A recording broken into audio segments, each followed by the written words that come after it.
A Voz da Profecia para 2012. Os profetas eram homens que Deus revestia do seu espírito para uma missão especial. O objetivo era o de alertar o povo e os governantes quanto à necessidade de viverem uma vida religiosa e moral de acordo com os princípios divinos. Tornaram-se assim guias espirituais da mesma forma como, no momento específico da história, os juízes se tornaram líderes políticos e militares para orientar o povo de Deus. A palavra da profecia tinha como propósito instruir, advertir e corrigir o povo de Deus.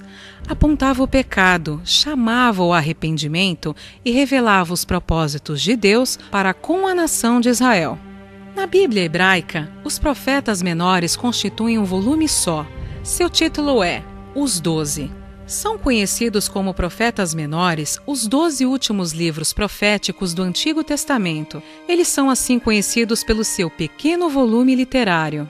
Podemos dizer que os profetas atuaram em 3 grupos. O primeiro formado pelos profetas Jonas, Amós e Oséias, que atuaram no Reino do Norte chamado Israel, constituído de 10 tribos. O segundo formado pelos profetas Obadias, Joel, Miqueias, Naum, Abacuque e Sofonias, que atuaram no Reino do Sul chamado Judá, constituído de 2 tribos. E o terceiro formado pelos profetas Ageu, Zacarias e Malaquias, que atuaram no pós-cativeiro da Babilônia, período em que só há referência ao reino de Judá. Olhando para alguns desses profetas, observamos sua mensagem, entendemos o que significou para a nação de Israel e qual a importância dessas verdades para o nosso dia a dia.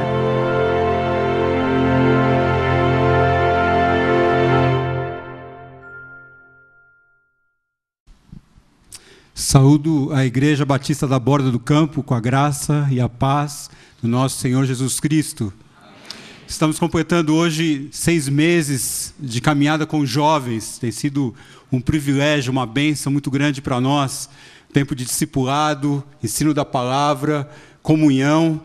E nós agradeço em nome do Roger, da Ludmila, meu, da Mauri, da nossa família, o privilégio e a responsabilidade e a gratidão por vocês, por terem dado esse privilégio para nós, com esse ministério.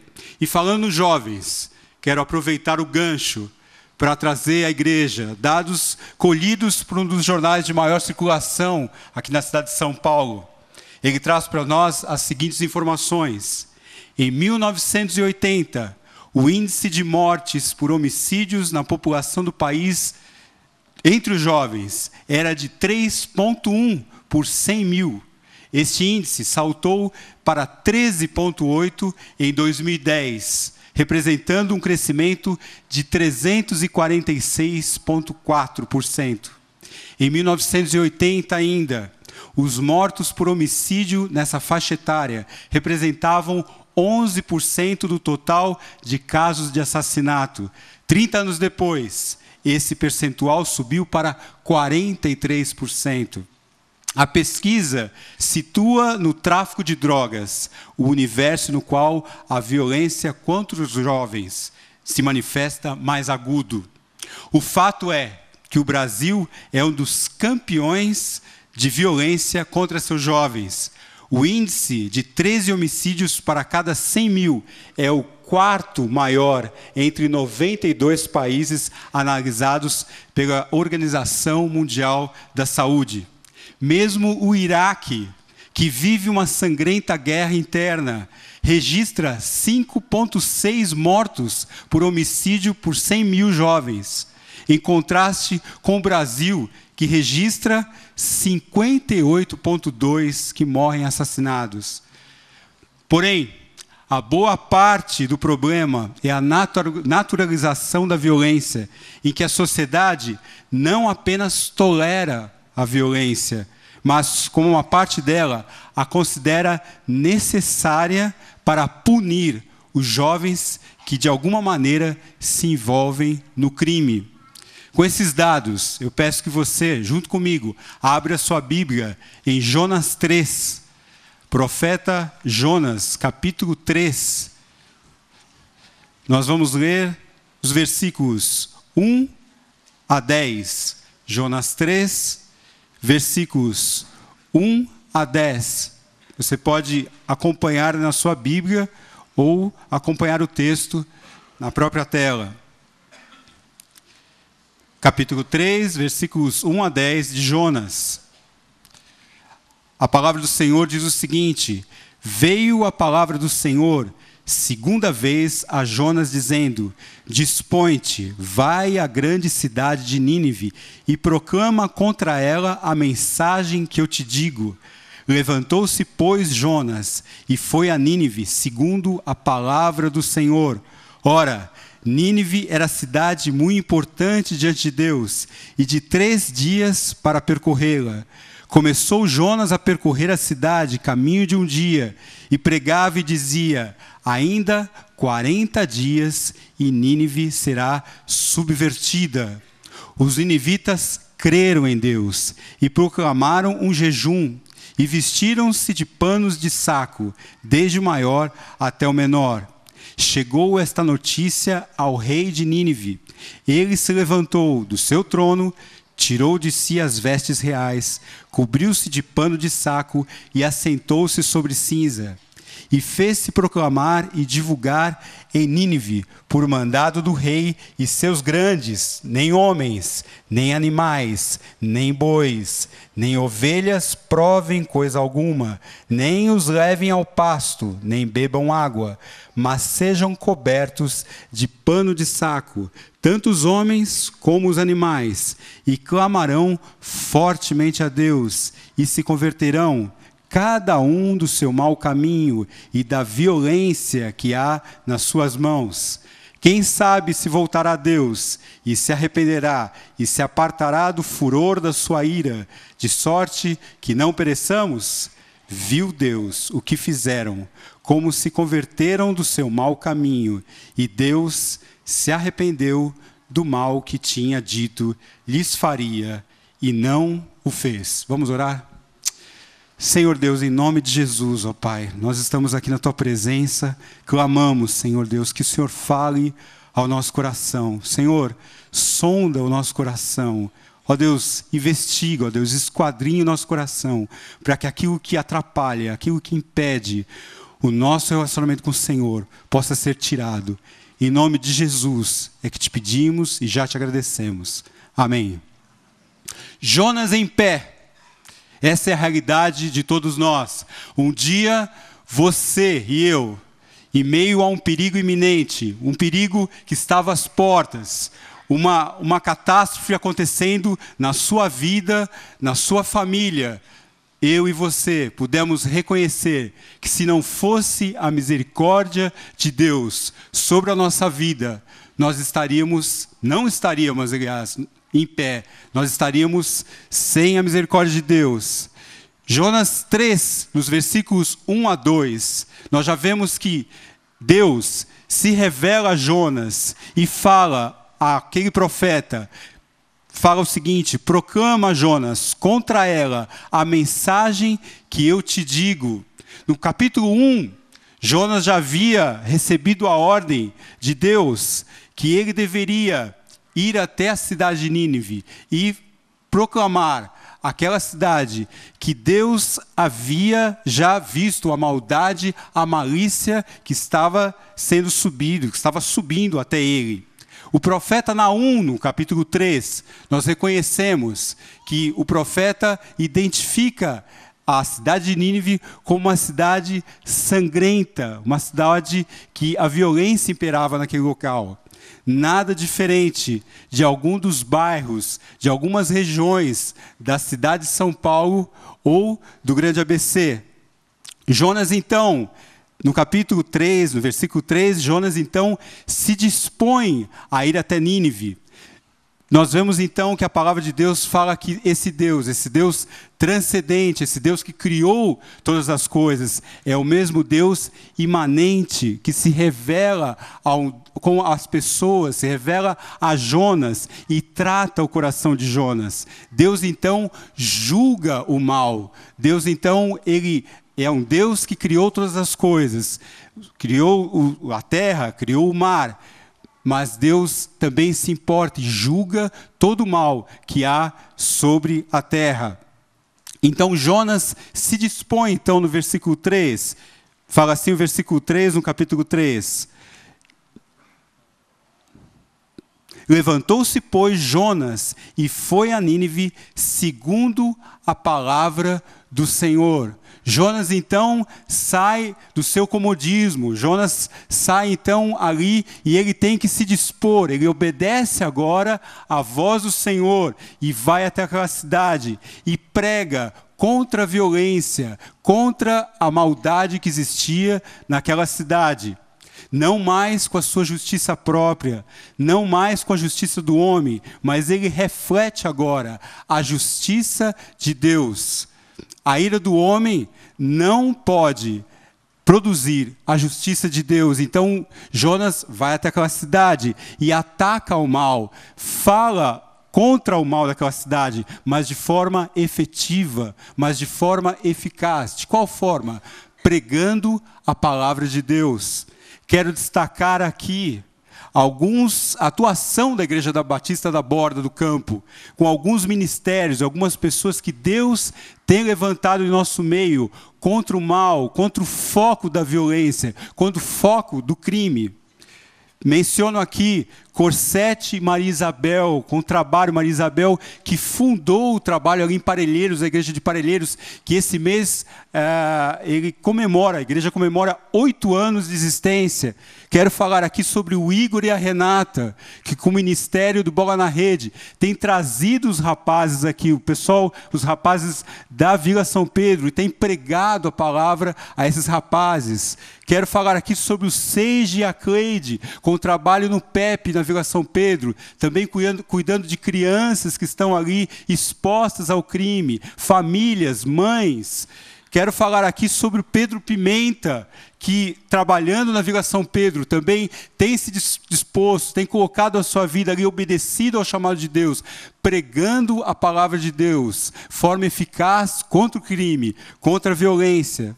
E todos os membros da Borda têm de alguma forma contribuído, têm de alguma forma orado, têm de alguma forma divulgado esse trabalho que a Igreja Batista da Borda do Campo tem feito.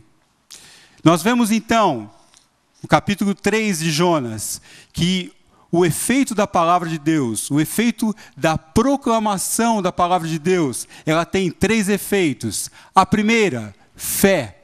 Segundo, arrependimento. E terceiro, conversão. Quero começar então para o primeiro ponto. Você vê no versículo 5, capítulo 3, versículo 5, a palavra de Deus fala assim: os ninivitas creram em Deus. Os ninivitas reconheceram, puderam olhar para a sua ação, para as suas atitudes e reconhecer que eles estavam descaracterizando o caráter santo de Deus. Parece que ao que parece, Deus usou a mesma estratégia que os ninivitas faziam com aquelas nações que estavam vizinhas ali deles. Os ninivitas coagiam as nações por sua maldade, por sua crueldade. E Jonas, entrando naquela cidade, entrando em Nínive, daquela forma, com o seu rosto, com a sua pele, com os problemas daquele ácido que ele passou, aquele ácido que ele teve ali no estômago daquele grande peixe. Os ninivitas olham para eles, então, para Jonas, e temem o efeito do pecado, o efeito da rebeldia na vida de Jonas. Então, eles reconhecem, não se desculpam, eles não justificam o seu pecado, mas eles reconhecem que eles estavam descaracterizando, eles estavam contra, eles estavam rebeldes à vontade, ao ideal de Deus para a vida deles. Talvez, irmãos, esse seja o nosso problema. Muitas vezes nós não damos o nome do pecado, daquilo que realmente está atrapalhando, está impedindo o nosso relacionamento com Deus. Se o alvo do cristão é refletir a imagem e semelhança de Deus, tudo aquilo que ofusca, tudo aquilo que danifica, tudo aquilo que descaracteriza o caráter santo de Deus na minha vida, deverá ser abandonado, deverá ser deixado. Quero fazer um teste com vocês. Quero que você e eu, nós vejamos o jeito que nós somos e agimos. Você já se viu, por exemplo, uma pessoa crítica? Sabe aquela pessoa que a gente às vezes não fala, mas os nossos olhos vão seguindo as outras pessoas e só vemos o negativo das pessoas, como as pessoas agem, como as pessoas fazem. Você, por exemplo, assim como eu, já se viu como uma pessoa que já fala assim: puxa, para mim tudo é difícil. Puxa, para mim, parece que para as pessoas tudo é fácil, tudo é muito fácil, mas para mim tudo parece que é tão sacrificado, tudo é tão difícil. Você, por exemplo, como eu, já se viu uma pessoa irada, uma pessoa que vira e mexe e está irado. Você reage mal com o que as pessoas falam, com o que as pessoas fazem. Você tem uma visão, já se pegou com uma visão exagerada de si mesmo, com seus talentos, com seus dons, com essas habilidades, e você se enche no peito e fala assim: puxa, como eu sou bom, como eu faço isso bem, como as pessoas se admiram comigo. Ou ao contrário, você já se viu, você já se sentiu inferior. Puxa, nada que eu faço dá certo. Puxa, nada que eu faço dá o efeito. Você, por acaso, discretamente, você pegou emprestado um CD, um livro, e não devolveu? Você não deu satisfação para as pessoas? A gente pega as coisas emprestadas e fala assim: não, eu não dei satisfação, eu não devolvo mais. Você, por acaso, já se viu como eu, deixando as coisas, deixando tudo procrastinando, deixando as coisas para a última hora, aquelas coisas que você tem que fazer, aquilo que você tem que resolver, você vai sempre empurrando para frente, você vai sempre deixando para frente. Por último, você já se viu gastando mais do que você recebe? Aquela questão de você querer gastar, e você fala assim: é só um pouquinho mais no cheque especial, é só um pouquinho mais no cartão de crédito, e você vai gastando aquilo que você não pode gastar. Pois é, irmãos, nós às vezes olhamos para isso e falamos assim: puxa, mas o que isso tem a ver com a maldade, com a crueldade que havia em Nínive? Parece que o apóstolo Paulo discorda um pouco de nós. Se nós formos olhar para 2 Timóteo, carta de Paulo a Timóteo, no capítulo 3, no início da carta ali de Timóteo, capítulo 3, nós vamos encontrar que Paulo adverte Timóteo aqueles pecados do nosso eu, aqueles pecados do nosso egoísmo. Ele fala assim, Timóteo, capítulo 3, a partir do versículo 1. Sabe, porém, Timóteo, isto: nos últimos dias sobrevirão tempos difíceis, pois os homens serão egoístas, avarentos, jactanciosos, orgulhosos, arrogantes, blasfemadores, desobedientes aos pais, ingratos, irreverentes, desafeiçoados, implacáveis, caluniadores, sem domínio de si, cruéis, inimigos do bem, traidores, atrevidos, infatuados, mais amigos dos prazeres que amigos de Deus, tendo forma de piedade, negando-lhe, entretanto, o poder, foge também destes. Os ninivitas creram em Deus, os ninivitas olharam para a sua condição e reconheceram: realmente, sem justificativas, sem desculpas, a minha conduta, a minha ação está contra a vontade de Deus. Realmente, eu sou uma pessoa pecadora, eu preciso de Deus na minha vida. O primeiro passo, então, o primeiro efeito da palavra de Deus, o Espírito Santo nos leva ao convencimento que nós realmente somos pecadores e realmente precisamos de Deus na nossa vida, precisamos da transformação de Deus na nossa vida. Segundo efeito da palavra de Deus, arrependimento.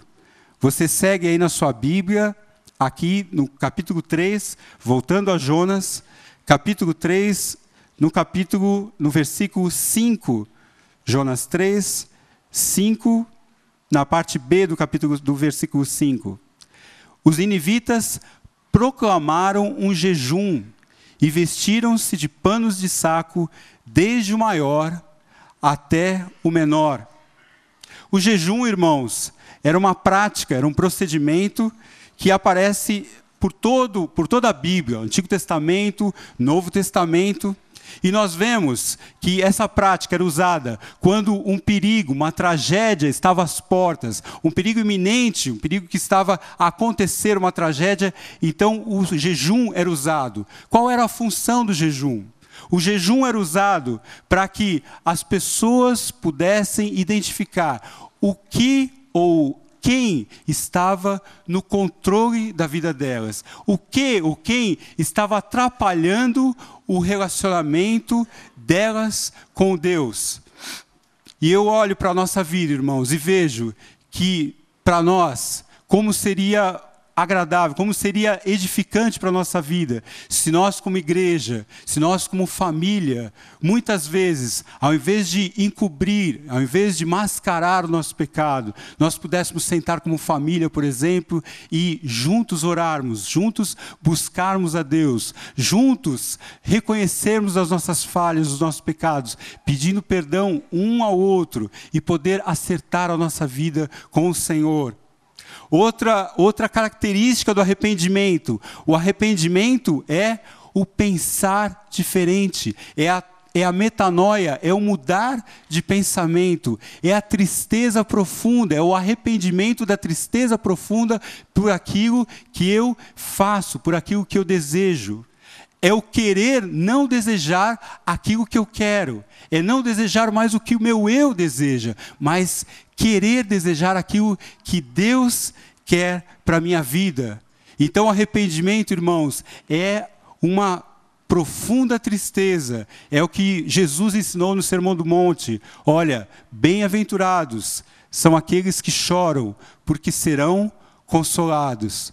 Quantas vezes será que nós nos pegamos fazendo essa prática? Senhor, o meu pecado me afasta do Senhor. Senhor, eu preciso do Senhor na minha vida, eu preciso que o Senhor transforme o meu coração, o Senhor realmente retire aquilo que atrapalha a minha vida, atrapalha o meu andar com o Senhor. No versículo 6, nós vemos que o rei de Nínive saiu do trono, se levantou, tirou as suas vestes reais e se vestiu, se cobriu de pano de saco e assentou-se sobre cinza. Posso usar essa verdade, o que nós encontramos aqui na palavra de Deus, como uma analogia do coração, do trono do nosso coração. O nosso coração, o centro de comando da nossa vida, dos nossos pensamentos, dos nossos sentimentos.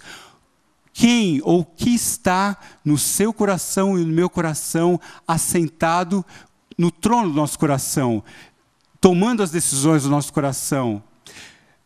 O texto nos adverte, nos mostra que enquanto nós estivermos sentados na nossa posição, no nosso comodismo, assentado, sem deixar que Jesus tome a frente, tome o comando do nosso coração, nós não estamos reconhecendo que só Ele é possível, só Ele é capaz de nos levar mais para perto de Deus, mais para a vontade do Senhor para a nossa vida.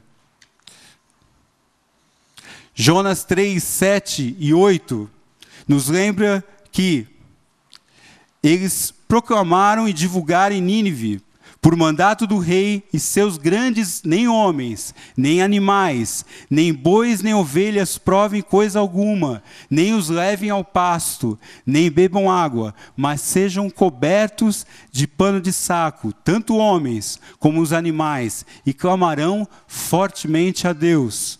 O jejum, o arrependimento, O fato de os homens, tanto homens quanto animais, se colocarem em jejum, se colocarem em pano de saco, isso significa que aqueles animais representavam também o ganho, o lucro para aquelas pessoas. Será que nós estamos dispostos a colocar a nossa vida de tal forma que o lucro, o nosso ganho, talvez aquilo que nós façamos tenha um prejuízo, nós assumamos o dano, o prejuízo, para que possamos servir melhor ao Senhor? Esse é o desafio, que em todas as áreas da nossa vida, Deus possa atingir, possa fazer com que a vontade dEle seja atingida em nossa vida. Primeiro efeito da palavra de Deus, então, crer, é fé. Olha, eu sei que eu sou pecador, eu preciso da graça de Deus sobre a minha vida, sem desculpas, sem justificativas. O segundo efeito da palavra de Deus, o arrependimento. Eu desejo não querer fazer a minha vontade, mas eu desejo fazer a vontade do Senhor para a minha vida. Terceiro e último efeito da palavra de Deus, conversão.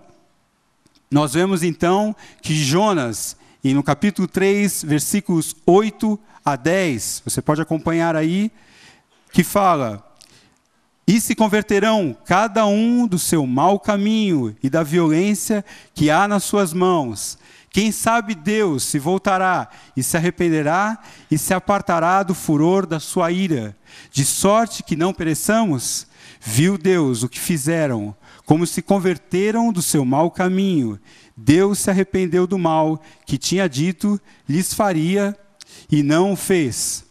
A conversão, irmãos, é a mudança de comportamento, é a mudança tanto da minha atitude quanto das minhas ações. Não só eu mesmo agora vou ver que eu mudei as minhas atitudes, mas agora na conversão, aquilo que descaracterizava, aquilo que era o que era contra ao caráter santo de Deus, agora então eu tomo a forma da imagem de Cristo na minha vida, com as minhas ações, com as minhas atitudes, e não só eu agora reconheço isso, mas as pessoas que me cercam, as pessoas que estão em volta de mim agora, começam a ver que a minha conduta é uma conduta diferente, que a minha conduta agora não reflete a minha vontade, mas começa a refletir agora então a vontade de Deus para a minha vida, a vontade de Cristo para a minha vida. Retomo então, primeiro efeito da palavra de Deus, eu creio, a palavra de Deus me traz fé, eu reconheço que eu sou pecador, eu necessito de Deus, sem desculpas, sem justificativas. O segundo efeito da palavra de Deus então, arrependimento, eu sinto profunda tristeza daquilo que desagrada a Deus, daquilo que vai contra a vontade de Deus para a minha vida. Terceiro efeito da palavra de Deus, a palavra de Deus me leva à conversão. Eu agora não sigo mais contra o que Deus quer, mas eu vou então a favor da vontade de Deus para a minha vida. Aquele que encobre as suas transgressões jamais prosperará, mas aquele que as confessa e deixa alcançará misericórdia. Vamos orar? Você pode abaixar sua cabeça? Senhor nosso Deus, nós te louvamos, ó Pai, pela Tua palavra, nós te louvamos porque Tu és um Deus misericordioso. Jesus, eu peço por cada coração aqui, Senhor Deus. Senhor, em nome de Jesus, transforma a nossa vida, Senhor Deus. Sonda o nosso coração, Senhor Deus. Tira tudo aquilo que impede, ó Pai, que o Senhor haja em todas as áreas da nossa vida. Senhor, nós temos te buscado, ó Pai, corrija a nossa vida, corrija aquilo que tem sido disforme, que tem descaracterizado a Tua vontade, o Teu caráter santo na nossa vida. É em nome de Jesus que nós te louvamos e já te agradecemos. Amém.